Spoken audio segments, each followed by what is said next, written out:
போனாங்க. இப்ப என்னடானா இங்க இருக்கிறவளுக்கு தான் வாய் நீண்டு கிடக்குத. எல்லாம் எம்புட்டு துணி தாண்டி. எம்புட்டு துணிய நீங்க துவைச்சா கை என்னத்துல ஆகுறது? எனக்கு ஆகுது. துவைக்கிறவளுக்கு தானே ஆகும். துவைக்கிறவளா? ஆமாண்டி, அருகட்டவள. அதுக்குத்தான் அப்புறாணி அருக்காணி இருக்கால.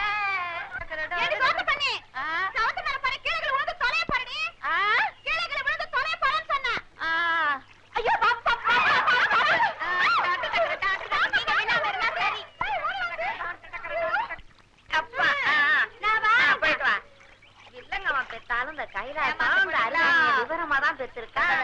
வாடி அம்மா வா. கள்ளக்கண்டா நாயக்கானம், நாயக்கண்டா கள்ளக்கானன்ற கதைய உன்னை 2 நாளா தேடுறேன். அப்ப நான் கல்லு, நீ நாய். என்னடி சொன்ன? ஆமா,